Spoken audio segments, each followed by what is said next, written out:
What's going on, moviegoers? So if you're new to the channel, my name is Christian. Welcome to C-Roll Productions. You guys, we got to talk about some box office bombs because it is just too juicy not to go over this weekend's box office for certain films. Some are very high and some are an all-time low. It's crazy to me. Look, right off the back, yes, we're going to be talking about The Flash. We're going to be talking about Transformers, The Elementals. We're going to talk about a lot. One crazy stat some fan threw out there, domestic-wise, The Flash has earned $64 million, right? Ryan Reynolds' Green Lantern grossed $53 million. You adjust it for inflation, it's around $71 million. The Green Lantern made more domestically opening weekend than The Flash. That is crazy to me. It is insane. But opening weekend worldwide for The Flash, it's coming in at $139 million. Super low at the box office, and it's looking like it won't even break $400 million, you guys. It's all about that second weekend drop-off. How big is it going to be? It is going to be very interesting. Let's put it in perspective. We all know that Black Adam, right, was a huge, underwhelming performer at the box office. Black Adam made domestic opening weekend $67 million, more than The Flash.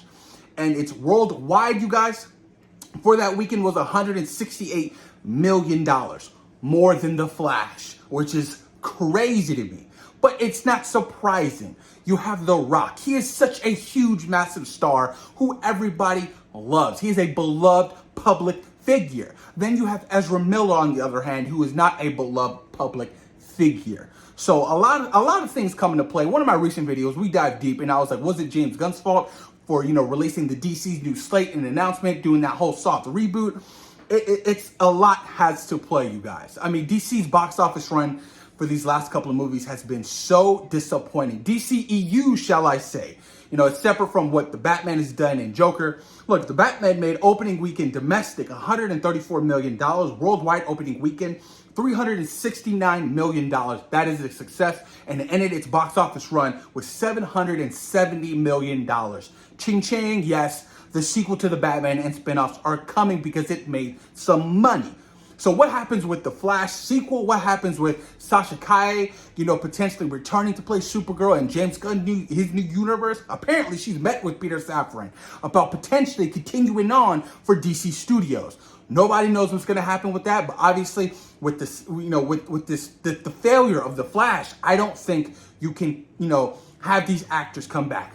I think you just got to completely just reboot everything. You have to. It is essential now. The DC is broken. It is broken. The DCU is broken. You have to reset everything. You have to recast it. Shit, if I'm James Gunn, I'm not releasing anything till 2025 possibly. Give it some time. There is no rush. I would be completely okay if there was no DC films for the remainder of the year and the remainder of 2024. It is broken. Fans are upset. Fans are tired. Fans don't care anymore. Give it some time to build up that hype and love with a completely new universe, starting with Superman Legacy. But like I said on my recent video, what do you do with Blue Beetle, right? What do you do with Aquaman and the Lost Kingdom? Do you just throw it on Max? You know what I mean? You just take the hit, you take the loss? It baffles me that they said Batgirl was unreleasable, and they just axed that shit. Axed it with Michael Keaton's Batman in Batgirl. So it's crazy to me to think that, was Batgirl actually that bad? Was it? Because right now the Flash ain't performing at the box office. It's not. It's not going to get a sequel. It's looking like Ezra Miller probably won't return. It is going to be so interesting to see what happens with that, you guys, because like I said, the DCU's box office run is absolutely in shambles. I mean, take a look at Shazam 2. Look, domestic opening weekend only made $30 million. Worldwide, $57 million worldwide opening weekend, you guys. And the total box office run was $133 million, which is not a lot of money at all. Big box office bomb for Shazam 2. We will probably never see Zachary Levi ever again in the role of Shazam, you guys. I mean, look, there's still some success with the sequel to the Batman, right? There's still Joker 2, because Joker 1 made $1 billion at the box office. It was a huge success. So those Elseworld stories can definitely thrive. But the stories told within the DCU, you guys, that's a whole nother story. Look, Aquaman 1 was in 2018. That shit was such a long time ago. Do people even care about Aquaman anymore? Right? Who knows? Who knows what's gonna happen? I had a behind the scenes story saying that things are just looking bad for Aquaman in the Lost Kingdom. I don't know what's gonna happen with that, you guys, but it's gonna be very, very interesting. Moving on to Spider-Man Across the Spider-Verse, you guys, which I loved so much. Spider-Man Across the Spider-Verse, you guys, has officially grossed $494 million at the box office, you guys. It is a smash hit, massive. Look, the first film only made $384 million, so it has surpassed that first film, and a lot of people slept on that first film. I will not forget it because I went to go see that movie in theaters, and I just remember a lot of people saying, "Oh, I don't want to go watch that movie," and then all of a sudden it wins best picture at the Oscars, and everybody's like, "What?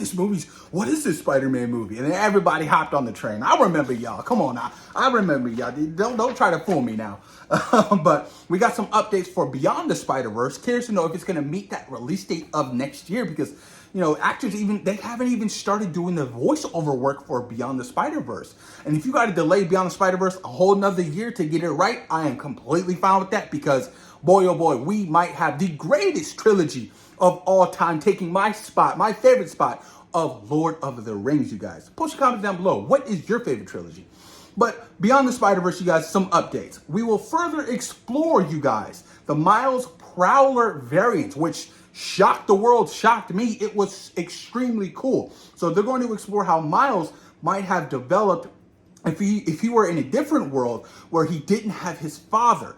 He was mentored by his uncle. What kind of kid would he be? Obviously somebody very different because, his uncle and dad are two completely different people, right?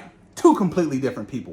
His uncle in Into the Spider-Verse was, the Prowler. He was a criminal working for the Kingpin, and his dad's a cop. So without his dad, he's now mentoring under his uncle. But Miles is the Prowler. That's a whole twist I loved. I cannot wait. And we are going to further explore the world of Spider-Punk, you guys. Daniel Kaluuya voiced Spider-Punk, and it was pitch perfect. It was so good. Look, you guys, I'm so excited to own Across the Spider-Verse. I'm so excited to watch Beyond the Spider-Verse. It's going to be a lot of fun, and I cannot wait. Moving on, Transformers Rise of the Beast, you guys, with a 67, I said, drop off for the second weekend at the box office, you guys, with a total of $227 million. Is the Transformers franchise officially dead? Possibly. Look, Bumblebee only grossed $467 million at the box office. And to some people that may seem like a lot, but for a Transformers movies, you guys, Michael Bay grossed tons and shit tons of money for that franchise. I'm curious to know what's going to happen with the spinoffs and other projects they have, for Transformers. Elemental, you guys, Pixar's new up-and-coming animated film. You guys ready for this one? This one's big. This one is massive. It has Pixar's worst opening weekend in history, with 33 million domestic, total 48 million worldwide. That is a bomb. Pixar's in trouble. Pixar just ain't producing the same movies that they used to produce. And that's just the facts, you guys. And it's really unfortunate. Maybe Disney Plus is hurting them. Maybe Disney Plus is hurting a lot of stuff. Like maybe Disney Plus is hurting the MCU with their shows. A lot of people felt like they felt overwhelmed with the amount of content Disney was pushing out. And let's be honest with you, half of that shit wasn't as good as what they thought it was going to be. You know what I mean? Maybe Disney Plus is an issue. But hopefully Pixar can get back on their feet. Because this is going to be very interesting to see what happens. I mean, the worst opening in history in Pixar, that is huge, you guys. Huge. The Little Mermaid, on the other hand, has grossed $467 million. Tip my hats off to them. I haven't seen Little Mermaid because I have zero interest in watching Little Mermaid. But Guardians of the Galaxy Volume 3, you guys, has grossed $821 million at the box office. Talk about cash cow for Disney, Marvel, and James Gunn, right? I know James Gunn is happy. At least Guardians of the Galaxy Volume 3 is thriving, unlike The Flash. Guardians of the Galaxy Volume 3 has officially grossed more than the first film. Look, all three films are a success, critically and financially. People love the Guardians of the Galaxy. I love the Guardians of the Galaxy. I'm going to miss the Guardians of the Galaxy.